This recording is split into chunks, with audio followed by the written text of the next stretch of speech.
Hi! ఈరోజు మనము referential integrity constraint గురించి చూద్దాం. ఈ రెఫరెన్షియల్ ఇంటిగ్రిటీ కన్స్ట్రెయింట్ అంటే ఏంటంటే, యాక్చువల్‌గా మన దగ్గర 2 టేబుల్స్ ఉన్నాయి. ఎంప్లాయీ డీటెయిల్స్ టేబుల్, ఇంకోటి డిపార్ట్మెంట్ టేబుల్. డిపార్ట్మెంట్ టేబుల్‌లో ఉన్న కాలమ్స్ చూద్దాం. Department ID, department name. ఆ డిపార్ట్మెంట్ ఐడీ అనేది ఈ ప్రైమరీకి డిపార్ట్మెంట్ టేబుల్‌లో, కానీ అదొచ్చి ఫారెన్ కీగా యూజ్ చేస్తున్నాము ఎంప్లాయీ డీటెయిల్స్‌లో. ఇప్పుడు మనం ఏదైనా ఒక డిపార్ట్మెంట్ ఐడీని డిపార్ట్మెంట్ టేబుల్‌లో డిలీట్ చేయడానికి ట్రై చేశామనుకోండి, మనకి ఎర్రర్ వస్తుంది. ఆ ఎర్రర్ వస్తుంది కాబట్టి మనం ఏమైనా అప్పుడప్పుడు ఏమైనా డిలీట్ చేయాలని ట్రై చేస్తే మనకి అలాంటప్పుడు మనం కొన్ని ఈ రెఫరెన్షియల్ ఇంటిగ్రిటీ కన్స్ట్రెయింట్ అనేది సెలెక్ట్ చేసుకొని, అక్కడ మనము సెలెక్ట్ చేసుకొని అది ఆప్షన్స్ ఉన్నాయి. 3 ఆప్షన్స్ ఉన్నాయి దీంట్లో. ఒకటొచ్చి డిఫాల్ట్ వాల్యూ పెట్టేది, ఇంకొకటొచ్చి నల్ వాల్యూ, ఇంకోటి క్యాస్కేడింగ్ అనే 3 ఆప్షన్స్ ఉన్నాయి. అవి ఏంటో మనం చూద్దాం ఇప్పుడు. ఇప్పుడు ప్రస్తుతానికి నా దగ్గర 2 టేబుల్స్ ఉన్నాయి కదా! దాంట్లోని డేటా చూద్దాము. Employee ID, employee name, department ID అనేది ఒకటి ఎంప్లాయీ డీటెయిల్స్ టేబుల్. ఇంకో డిపార్ట్మెంట్ టేబుల్ వచ్చి department ID and department name. ఇప్పుడు నేను డిపార్ట్మెంట్ టేబుల్‌లో నుంచి డిపార్ట్మెంట్ ఐడీ ఈక్వల్ టు 1 అనే దాన్ని పర్టిక్యులర్ రోని డిలీట్ చేయడానికి ట్రై చేస్తాను. ఎగ్జిక్యూట్ చేస్తే మనకి ఎర్రర్ వచ్చింది. చూడండి మనకి ఏంటొచ్చింది, రెఫరెన్స్ కన్స్ట్రెయింట్ ఫారెన్‌కి conflicted within that table employee details అనేది వచ్చింది. ఎందుకంటే డిపార్ట్మెంట్ ఐడీ అనేది ఫారెన్‌కి కనుక ఎంప్లాయీ టేబుల్స్‌లో అక్కడ రెఫరెన్స్ చేస్తుంది కనుక మనము దాన్ని ఆ పర్టిక్యులర్ డేటాని డిలీట్ చేయడం. ఎందుకంటే ఆ డిపార్ట్మెంట్ ఐడీ 1 అనే మనకి ఎంప్లాయీ డీటెయిల్స్ టేబుల్‌లో ఉన్నారు.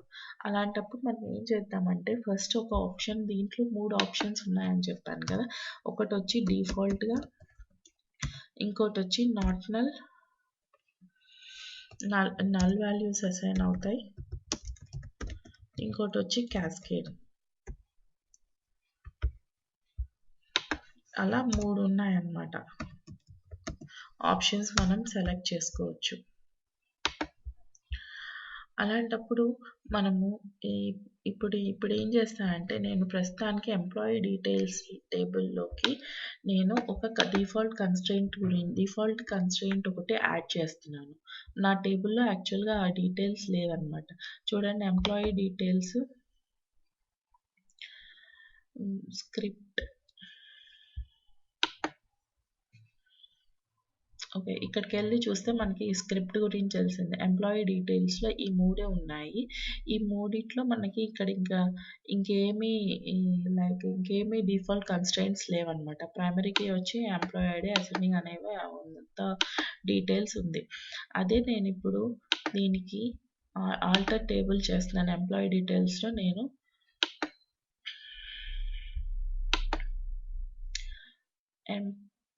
select alter table employee underscore details constraint add చేస్తున్నాను. చూడండి, కన్స్ట్రెయింట్ యాడ్ అయిపోయింది. అదే ఇప్పుడు మనం అక్కడికి వెళ్ళేసి ఎంప్లాయీ డీటెయిల్స్ రిఫ్రెష్ కొట్టి, ఇప్పుడు దీంట్లో నుంచి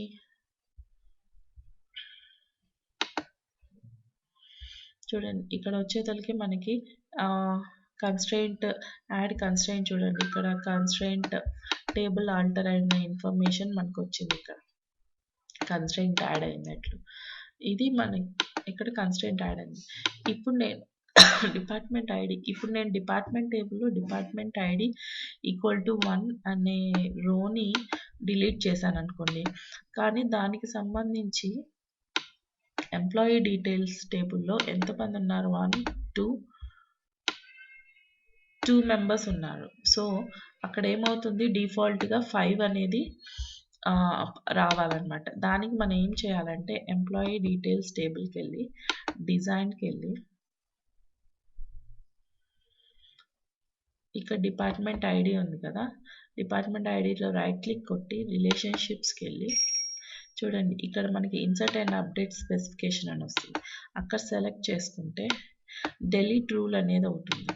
ఇది యాక్చువల్గా డిఫాల్ట్గా వచ్చి నో యాక్షన్ అనేది వస్తుంది. ఇక్కడ మనకి నేను చెప్పినట్లు క్యాస్కేడ్, సెట్ నల్ అని సెట్ నల్, సెట్ డిఫాల్ట్ అనే 3 ఆప్షన్స్ ఉన్నాయి. నేను ఫస్ట్ సెట్ డిఫాల్ట్ పెట్టేసి క్లోజ్ చేస్తాను. అండ్ దెన్ నేను దీన్ని సేవ్ చేస్తాను. ఓకే, సేవ్ చేశాను. ఇప్పుడు ఇక్కడికి వచ్చి నేను ఇప్పుడు డిపార్ట్మెంట్ ఐడి 1 అని డిలీట్ చేశాను అనుకోండి. ఈ డిపార్ట్మెంట్ ఐడి ఈక్వల్ టు 1 అన్న పర్టికులర్ రోస్ ఇన్ ఎంప్లాయీ ఏదైతే రెఫర్ చేస్తుందో ఎంప్లాయీ డీటెయిల్స్లో అక్కడ ఆల్రెడీ ఇట్ రీప్లేసెస్ విత్ 5 అనమాట. ఇప్పుడు చూడండి, ఎగ్జిక్యూట్ చేస్తే చూడండి డిలీట్ అయిపోయింది, నాకు ఆప్షన్ వచ్చింది. అదే మనం ఇప్పుడు 2 సెలెక్ట్ చేసుకుంటే చూడండి, డిపార్ట్మెంట్ ఐడిలో డిపార్ట్మెంట్ ఐడి 1 అనే రో వెళ్ళిపోయింది. అదే ఎంప్లాయీ ఐడి 1 అండ్ 8 వచ్చి మనకి డిపార్ట్మెంట్ ఐడి 1 అనేది, కానీ ఇప్పుడు డిపార్ట్మెంట్ ఐడి 5 వచ్చింది. ఎందుకంటే మనము దీనికి డిఫాల్ట్గా సెట్ చేసాము. మనము కన్స్ట్రెంట్ అనేది డిఫాల్ట్గా సెట్ చేసి 5 అది ఏదైతే పర్టికులర్ రో డిలీట్ అయిపోయిందో ఆ నెంబర్ని మనము 5 వాల్యూతో రీప్లేస్ చేయాలి అన్నట్లు. డిఫాల్ట్గా ఆ వాల్యూ తీసేసుకుంటుంది. అది కాకుండా ఇప్పుడు నెక్స్ట్ ఇంకోటి ఏంటంటే సెట్ నల్ వాల్యూ సెట్ చేస్తుంది. అది ఎలాగో అంటే ఇప్పుడు నేను డిపార్ట్మెంట్ ఐడి ఈక్వల్ టు 2 అనే దాన్ని డిలీట్ చేయడానికి ట్రై చేశాను అనుకోండి. ఇప్పుడు డిపార్ట్మెంట్ అనే 2 అనేది 2 రోస్ ఉన్నాయా. ఇప్పుడు దానికి ఏం చేయాలి అంటే మనం ఈ డిపార్ట్మెంట్ టేబుల్ ఎంప్లాయీ డీటెయిల్స్ టేబుల్కి వెళ్ళి same procedure, relationships, insert and update. ఇక్కడ సెట్ డిఫాల్ట్ ఉంది కదా, ఇక్కడ మనము నల్ వాల్యూ సెట్ చేసేస్తాం. క్లోజ్ అండ్ ఈ టేబుల్ని సేవ్ చేద్దాం. ఓకే, నెక్స్ట్ ఏమవుతుంది, ఇప్పుడు నేను డిపార్ట్మెంట్ ఐడి 2ని డిలీట్ చేయాలి అనుకుంటే చూడండి డిలీట్ అయిపోయింది. కానీ ఇప్పుడు మనకు వాల్యూస్ ఏమొస్తాయంటే దాంట్లోకి నల్ వాల్యూస్ అసైన్ అయిపోతాయి. ఎక్కడెక్కడైతే డిపార్ట్మెంట్ నెంబర్ 2 ఉన్నిందో అవి 2 నల్ వాల్యూస్ అసైన్ అయిపోతుంది అనమాట. నెక్స్ట్ ఇంకొకటి ఏంటంటే క్యాస్కేడింగ్ అనేది. క్యాస్కేడింగ్ అనేది ఏంటంటే మనము ఏ అయితే పర్టికులర్ డిపార్ట్మెంట్ ఐడిని డిలీట్ చేద్దామో అనుకుని, ఇప్పుడు నేను డిపార్ట్మెంట్ ఐడి 3 డిలీట్ చేద్దాం అనుకున్నాను అనుకోండి, కానీ అక్కడ ఏమవుతుంది, డిపార్ట్మెంట్ ఐడి 3 డిలీట్ చేస్తే అక్కడ ఆ పర్టికులర్ ఐడితో ఉన్న ఎంప్లాయీ డీటెయిల్స్ మొత్తం డిలీట్ అయిపోతుంది అనమాట. క్యాస్కేడింగ్ అనే ఆప్షన్ సెలెక్ట్ చేస్తే ఇప్పుడు చూడండి, నేను ఈ టేబుల్లోకి వెళ్ళి ఎంప్లాయీ డీటెయిల్స్ టేబుల్లోకి వెళ్ళి రిలేషన్షిప్స్ ఇన్సర్ట్ చేసి సెట్ నల్ కాకుండా సెట్ క్యాస్కేడ్కి వెళ్ళి క్లోజ్ అండ్ దీన్ని సేవ్ చేశాను. ఓకే, దాని నెక్స్ట్ ఏమైంది, డిపార్ట్మెంట్ ఐడి 3ని డిలీట్ చేయాలనుకున్నా అనుకోండి,